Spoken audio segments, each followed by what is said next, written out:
So I wanted to conduct an experiment with Eyes Wide Shut, given the fact that Kubrick includes this replication of the same shot from outside the Harfords apartment, timing it up so that the man in the white coat is right by the tree, and then, hitting play on two video screens of the exact same film at the same time, obviously sequenced at different points in the movie.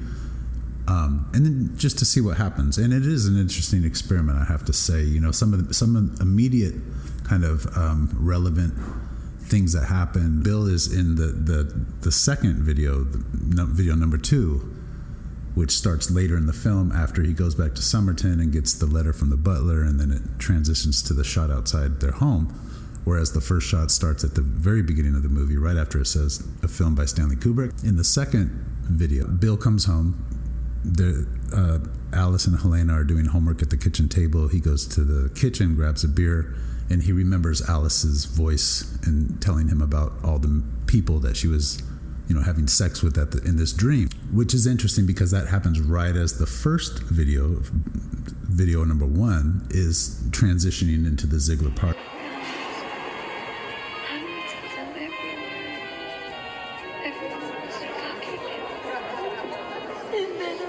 Victor, Helena, Alice, Bill, Alice, Merry Christmas, Merry Christmas.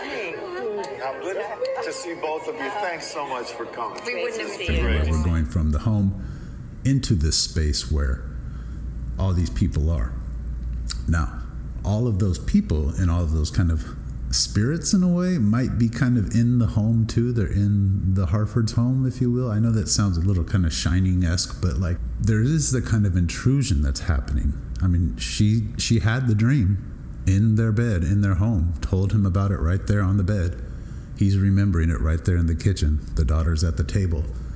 And Alice gives him this kind of wicked little, smile right as he's remembering. So there is something kind of supernatural, kind of magical happening.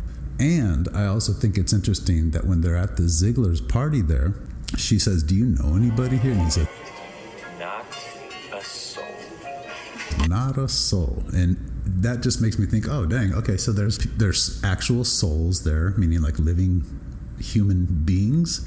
And then there's soulless beings there that are perhaps supernatural and perhaps ghostly, demonic, I don't know.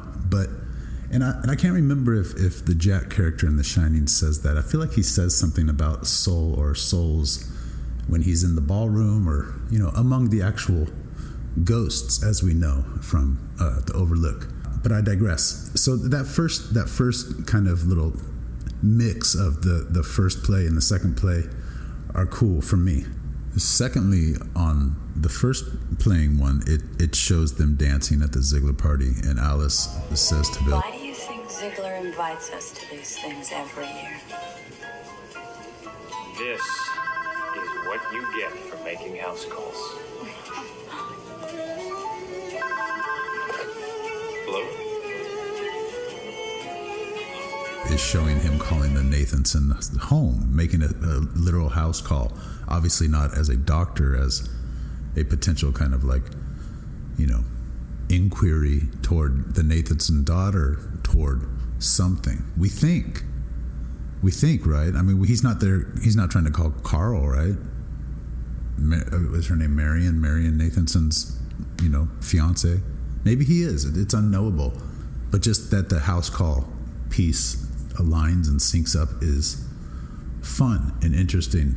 Third, when Sandor, the Hungarian, Mac, takes Alice's drink, that's right when Bill has returned to Domino's apartment, but now he's face to face with Domino's roommate, Sally. And it's starting to make me think that Domino and Sally are the same entity. Maybe a spirit of sorts, but is Domino really a real person? Maybe she's just a version. She's the dualistic, other to Sally.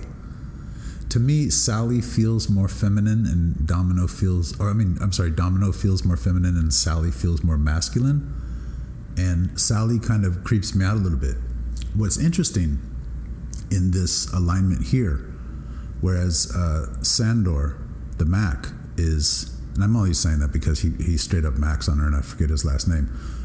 But he's hitting on Alice, and Bill and Sally are face to face in the kitchen.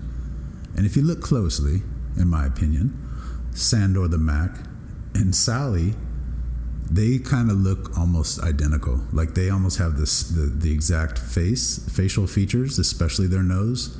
And it's just an interesting little mirroring from, shot to shot, scene to scene. And of course the mirror is totally relevant in this film and this narrative and lots of Kubrick's work. But that's something that's interesting to look at and to consider. And Sandor Savos, this is his name, forgive me, Sandor the Mac. Perhaps it's interesting that when Sandor says, I have some friends in the art game, that's right when Sally tells Bill that, Domino has HIV. And if my hypothesis is correct, that Sally and Domino are in fact the same entity, they're two sides of the same entity, that means Sally has HIV too. And Bill might just kind of infer that already automatically, if he's smart, right? But that's, HIV in this context is symbolic of death. There's women that die in this movie. There's death, kind of ever present.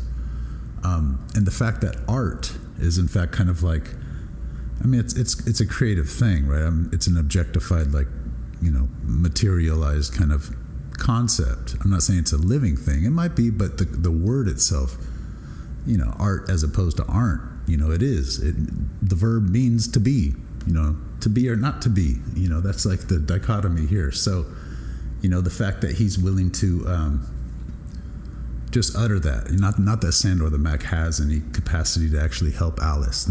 He's just talking, But that's interesting and fun, I think. Another, I guess, somewhat interesting thing is that, Sandor asks Alice, why would she want to be married? She could have anybody. And this is right when Sally's offering him some. She's like, is there anything I can give you? Like coffee? And, Bill does not want to drink her coffee. There's nothing he wants from her.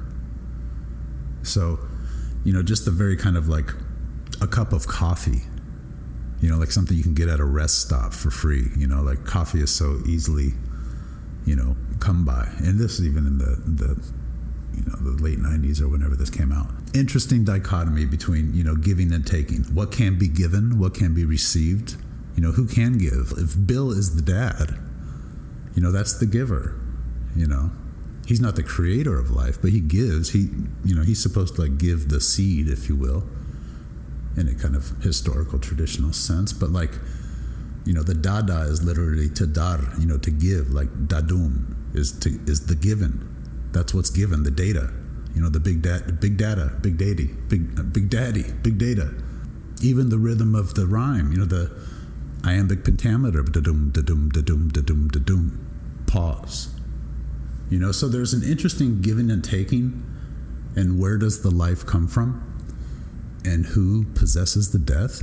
Is Sandor actually an arbiter of death? Does he bring death? Is he kind of symbolic of death, Sandor? If Sally is, and if they look just like each other, maybe they're both kind of like vampiric in a way. And one thing that's interesting to note, given Sally and Domino's apartment, is that, when he goes to see Domino, the Christmas tree is it's not the best looking tree, but he compliments it. It's a job. Somebody tried, and it looks like a decent enough tree. If a used tree, it looks like it was already used. But then when he comes back and it's Sally, boy, that tree looks like it's upside down, like it's all tore up. It doesn't even look like a tree. It looks like it's been strung together with strange objects or something. Or we might wonder if when Sally realized that they were HIV positive, they did tear up the tree, turned it upside down. But I think it's more just symbolic of Sally, that's her type of tree, and Domino has a different type of tree. I think they're, again, two sides of the same kind of entity. And thinking of what Roger Avery said, co-writer of Pulp Fiction, this is Quentin Tarantino's guy, right? He said that, and a lot of people have said this, not just him, but he famously publicly said it recently, that there's missing footage. There's these missing 20, 25 minutes or whatever of film. But one thing he said was that, in the scene where Bill goes to the morgue and he looks at Mandy's dead body, he said it's too silent. There should be like a monologue there. There should be somebody talking, a narrator talking. And if you do this experiment and you play both of these at the same time, there are, in fact, voices being kind of like voiced over that scene, narrating something. It's not necessarily a narration, but it is interesting that right when Bill is helping Mandy in Ziegler's bathroom, he says, you can't keep doing this. And at the same time, on the other, player, he's looking at her dead body. So he says, you can't keep doing this. You understand? And then, and that's in the first player. And then the second player, she says, because it could cost me my life. You understand? Because it could cost me my life. Yeah. That's him remembering her from the mansion saying that. But he's speaking to her in Ziegler's mansion. He's remembering her speaking to him from the cult mansion, Somerton. And he's looking at her dead body in the morgue. How are you feeling now, Mandy? Better. And so there is an interesting kind of layering here to play with, specifically and especially because of the context and the concept of, there's missing footage indicated by a missing narration or monologue in this exact scene. So I'm not saying that solves for that, quandary, that question, but it at least adds to the discourse and adds to the kind of critical analysis and problem making we might do. I think it's also interesting how Bill's looking at her dead body, naked, obviously, and Ziegler on player one says, is it okay if I get some clothes on her and get her out of here? While he's looking at her dead body. And at this point, there's no getting out of there. And maybe this is also showing us that Ziegler, in fact, killed her. We don't know who killed her. We might imagine it was a henchman or one of these, butler assassins or whatever. But it could have been Ziegler. I mean, he seems like he has it in him. He's probably killed people before. These rich and wealthy people, like, what does it take to get them off when you're super wealthy? I mean, who knows? I don't know. Another interesting part with respect to the morgue is when Bill bends over to start smelling her face, her dead body, This is right when it cuts back to Alice and Sandor dancing, and Alice almost looks asleep. She looks like she's kind of like in a dream. She's like, and Sandor's looking at her like, yeah, perfect. I got her now. I got her like hallucinating in dreamland. And she looks like she's kind of like half in, half out. And Bill is like so close smelling the dead body's face. And Sandor is so close smelling Alice's face. Which again, kind of alludes to, the fact that, or not the fact, the idea that Sandor carries a type of death with him. I think also indicated by a few seconds earlier when he says, have you seen his statue collection? His sculptures, the bronze Renaissance pieces. Do you like the period? She loves it, and you can imagine a sculpture and a dead body almost kind of being similar. Once rigor mortis is set in, at least, it's like these naked figures being juxtaposed against each other at the same time. And can we imagine who dies upstairs? Shoot, Mandy almost died in the bathroom if it wasn't for Bill, So if Alice goes up to the sculpture garden, is it likely that, people die up there? Can we imagine sculptures coming to life, mannequins coming to life? Where does the animation begin? Where does it end?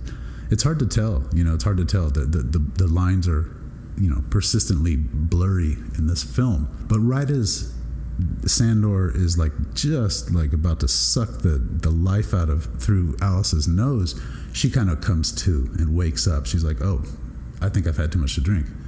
And right as she pulls away from him and kind of opens her eyes, Bill too in the second player is pulling away from Mandy's dead face and kind of coming back to reality. It's just really interesting and worth your time if you're able to set it up.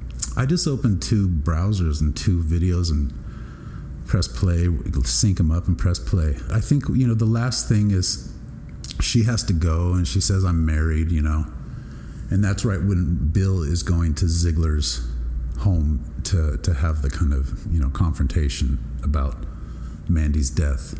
And right as Bill kind of enters into Ziegler's room to have this conversation, that's when the first player, cuts from the first Ziegler party into the Chris Isaak tune, Baby Did a Bad Thing, and they're in their apartment, about to hug and kiss at least. I think it's worth your time if you're able to set it up. And then there's more, right? You could follow it out. This is just up until that point.